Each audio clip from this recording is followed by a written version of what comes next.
Hello friends, welcome back to our channel smart Vaishu vlogs. ఈరోజు మన ఛానల్లో ఎలాంటి పప్పులు కానీ అలాగే పిండి కానీ అవసరం లేకుండా 2 కప్పుల రేషన్ బియ్యం ఉంటే చాలండి. ఎంతో ఈజీగా అండ్ టేస్టీగా ఉండే చిట్టి చిట్టి పునుగుల్ని ఈజీగా ప్రిపేర్ చేసుకోవచ్చు. మనం మామూలుగా ప్రిపేర్ చేసే పునుగుల కంటే ఈ రేషన్ బియ్యంతో చేసుకునే పునుగులు చాలా టేస్ట్గా ఉంటాయండి.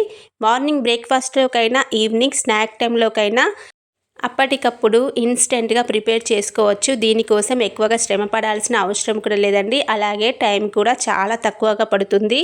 ఇంకా లేట్ చేయకుండా ప్రాసెస్లోకి అయితే వెళ్ళిపోదాం. ముందుగా ఒక గ్లాస్ వరకు రేషన్ బియ్యాన్ని తీసుకొని ఇలా శుభ్రంగా 2-3 టైమ్స్ కడిగి 1 అవర్ పాటు నానబెట్టుకోవాలి. అలాగే 2 బిగ్ సైజు బంగాళదుంపల్ని ఉడికించి ఇలా చిన్న చిన్న ముక్కలుగా కట్ చేసుకోవాలి. చూడండి, ఒక పక్క బియ్యం అయితే నానిపోతాయి, మరొక పక్క మనమైతే ఇలా బంగాళదుంపల్ని చిన్న చిన్న ముక్కలుగా కట్ చేసి మిక్సీ అయితే పట్టుకోవాలి.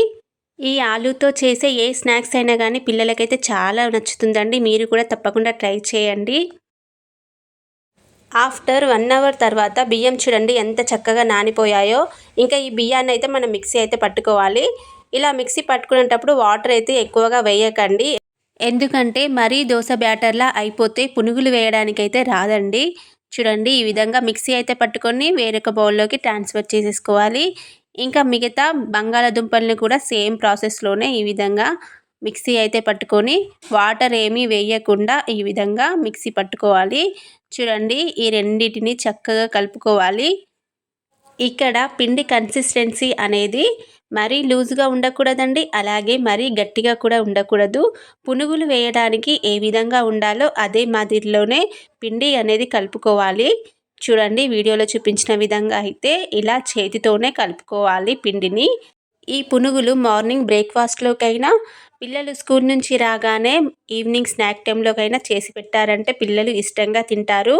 బంగాళదుంపతో చేసే ఏ స్నాక్ అయినా కానీ పిల్లలకు చాలా బాగా నచ్చుతుందండి. ఇంకా ఈ విధంగా కలుపుకున్న తర్వాత ఇందులోకి 1 స్పూన్ వరకు జీలకర్ర, అలాగే సన్నగా చాప్ చేసుకున్న ఆనియన్స్ని కూడా వేసుకోవాలి. ఇందులోకి కొత్తిమీరని అలాగే కరివేపాకుని చిన్న చిన్నగా కట్ చేసుకొని వేసుకోవాలి. నెక్స్ట్ వచ్చేసి కాస్త సాల్ట్ని, మీ రుచికి తగినట్టుగా సాల్ట్ని వేసుకోండి. అలాగే 1 టేబుల్ స్పూన్ కారాన్ని వేసుకోండి. నేను ఇక్కడ పచ్చిమిర్చిని అయితే వేయడం లేదండి, ఓన్లీ కారాన్ని వేస్తున్నాను కాబట్టి 1 టేబుల్ స్పూన్ కారాన్ని అయితే వేస్తున్నాను. మీరు మీ స్పైసీనెస్కి తగినట్టుగా కారాన్ని అయితే వేసుకోండి. చూడండి, వీటన్నిటిని చక్కగా కలుపుకోవాలి. ఈ పునుగులను వేయడానికి వీలుగా పిండిని అయితే కలుపుకోవాలండి. ఈ పిండి మొత్తాన్ని ఈ విధంగా కలుపుకొని పక్కన పెట్టేసుకొని నెక్స్ట్ స్టవ్ పైన కడాయి పెట్టుకొని డీప్ ఫ్రైకి సరిపడా ఆయిల్ని అయితే వేసుకొని అందులో చిన్న చిన్నగా పునుగులను అయితే వేసుకోవాలండి. మనకు కడాయిలో ఎన్ని పడతాయో అన్నీ వేసుకోవాలి, చిన్న చిన్నవిగా వేసుకోవాలి. చూడండి, ఈ పునుగులు అనేవి చక్కగా వేయించుకున్న తర్వాత చూడండి ఎంత క్రిస్పీగా ఉన్నాయో పునుగులు మాత్రం. అలాగే మనం వేసుకున్న ఉప్పు, కారం, మిగతా ఫ్లేవర్స్ కూడా కరెక్ట్గా సరిపోయాయండి. టేస్ట్ కూడా చాలా బాగుంది. మీరు కూడా తప్పకుండా ట్రై చేయండి. ఈవినింగ్ పిల్లలు స్కూల్ నుంచి రాగానే ఇలా స్నాక్ చేసి పెట్టారంటే చాలా ఇష్టంగా తినేస్తారండి. ఒక్కటి కూడా మిగల్చకుండా తినేస్తారు. ఇంకా చూడండి ఎంత క్రిస్పీగా, చాలా టేస్ట్గా ఉన్నాయండి ఈ పునుగులు మాత్రం.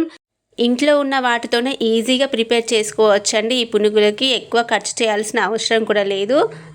అంతేనండి, ఎంతో టేస్టీగా ఉండే పునుగులు అయితే రెడీ అయిపోయాయి. మా పిల్లలైతే ఒక్కటి కూడా మిగల్చకుండా తినేశారు.